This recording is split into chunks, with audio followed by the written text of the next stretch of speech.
So guys, ഇന്ന് നമ്മൾ cent Albert's കോളേജിൽ എത്തിയേക്കുവാണ്.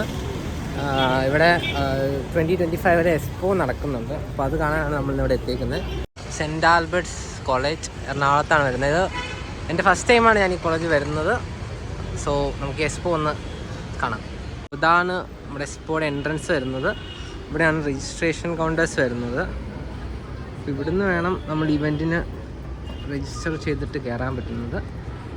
സോ നമ്മളകത്തേക്ക് കയറുകയാണ്. എൻ്റെ കൂടെ അക്ഷയുണ്ട്. അക്ഷയ് ഫോട്ടോഗ്രാഫിക്കുള്ള ഫ്രെയിമൊക്കെ നോക്കുകയാണ്. ഇതാണ് ആൽബർട്ടിയൻ എഡ്യൂക്കേഷണൽ എക്സ്പോയുടെ എൻട്രൻസ് വരുന്നത്. ഇവിടെ കുറേ ഇവിടുത്തെ അലൂമിനീസിൻ്റെ ഒക്കെ ഫോട്ടോയും ഇവിടുത്തെ ഇവൻറ്റ്സിൻ്റെ ഒക്കെ ഫോട്ടോസെല്ലാം ഇവരോട് പ്രൊജക്റ്റ് ചെയ്തിട്ടുണ്ട്. ഈ ഒരു സെക്ഷനിലാണ് നമ്മുടെ എക്സിബിഷൻ നടക്കുന്നത്. ഇവിടെയാണ് നമ്മുടെ സ്റ്റുഡൻസിൻ്റെ പല കോളേജുകളിലും സ്കൂളുകളിലുള്ള സ്റ്റുഡൻസിൻ്റെ എക്സ്പോ ഉള്ളത്. നമുക്ക് ഒന്ന് പോയി കണ്ടു നോക്കാം. അപ്പോൾ ഇതാണ് മറ്റേ നേവൽ ബേസിലെ പല ടൂൾസിൻ്റെ ഒരു മോഡൽ. അതുപോലെ തന്നെ ഒരു സ്റ്റുഡൻസ് ഉണ്ടാക്കിയ ഒരു സെൻസിങ് ഡിവൈസാണ് ഫോർ ബ്ലൈൻഡ് പീപ്പിൾസ്. അവരത് നല്ല രീതിയിൽ അവർ പ്രസൻറ്റ് ചെയ്തു.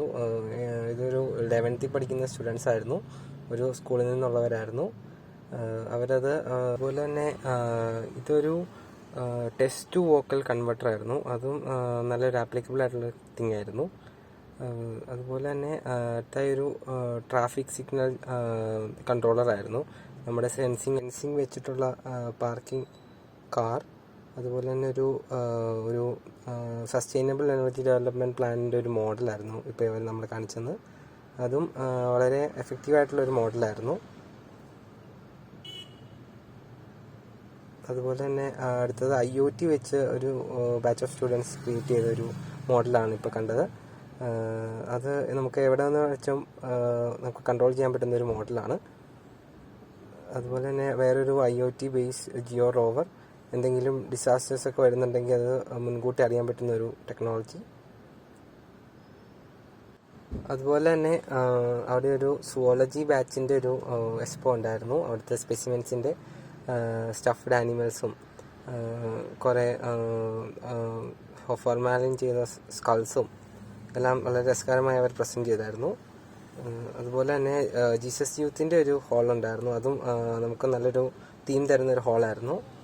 അതുപോലെ തന്നെ ഇംഗ്ലീഷ് ഡിപ്പാർട്ട്മെൻറ്റിൻ്റെ ഒരു ഹോളുണ്ടായിരുന്നു. അതും ഭയങ്കര ഇൻട്രസ്റ്റിംഗ് ആയിട്ടുള്ളൊരു ഹോളായിരുന്നു. അതുപോലെ തന്നെ പിന്നെ ഒരു റോബോട്ടിക്സിൻ്റെ ഒരു ഹോളുണ്ടായിരുന്നു. അവിടെ 3D പ്രിൻറ്റിങ്ങിനെ പറ്റിയും അതിൻ്റെ അഡ്വാൻസിനെ പറ്റിയും VR ഗ്ലാസസിനെയും പറ്റിയും അവർ നല്ല രീതിയിൽ ക്ലാസ് എടുത്ത് തന്നു. അതുപോലെ തന്നെ ഒരു പെയിൻറ്റിങ് എക്സ്പോ ഉണ്ടായിരുന്നു. അതെനിക്ക് ഭയങ്കര ഇൻട്രസ്റ്റിംഗ് ആയി തോന്നി. കാരണം ഒരു മോണോക്രോമാറ്റിക് ഒറ്റ കളർ വെച്ച് മാത്രമാണ് ആ പെയിൻറ്റിംഗ് എല്ലാം തീർത്തേക്കുന്നത്. അതിൻ്റെ ആർട്ടിസ്റ്റുമായിട്ട് പരിചയപ്പെടാനും പറ്റിയ ഒരു എക്സ്പോയ്ക്ക് നിന്നിട്ട്. അതുപോലെ തന്നെ ഒരു ഹോംവർക്ക് റൈറ്റിംഗ് മെഷീൻ ഉണ്ടായിരുന്നു. അതും ഭയങ്കര ഇൻട്രസ്റ്റിംഗ് ആയിട്ടുള്ളൊരു ടോപ്പിക്കായിരുന്നു. അതും എനിക്കിഷ്ടപ്പെട്ടു. അതുപോലെ എന്നെ ഏറ്റവും ആകർഷിച്ചത് ഈ ഒരു ഡോഗിൻ്റെ മോഡലാണ്, ഒരു റോബോട്ടിക് ഡോഗ്. അത് നമ്മുടെ ഒരു സാധാ ഡോഗ് വാക്ക് ചെയ്യുന്ന പോലെയും അതേ ഫീച്ചേഴ്സുമായി അത് അവിടെയുള്ള എല്ലാവരെയും ഭയങ്കര ആശ്ചര്യപ്പെടുത്തിയ ഒരു മോഡലായിരുന്നു. നല്ലൊരു എക്സ്പോ ആയിരുന്നു ഇതിൽ പങ്കെടുക്കാൻ പറ്റിയാൽ ഞാൻ ഭയങ്കര ഗ്രേറ്റ്ഫുൾ ആയിട്ട് ഫീൽ ചെയ്യുന്നു. സോ എൻ്റെ വ്ലോഗ് കണ്ട എല്ലാവർക്കും താങ്ക് യു.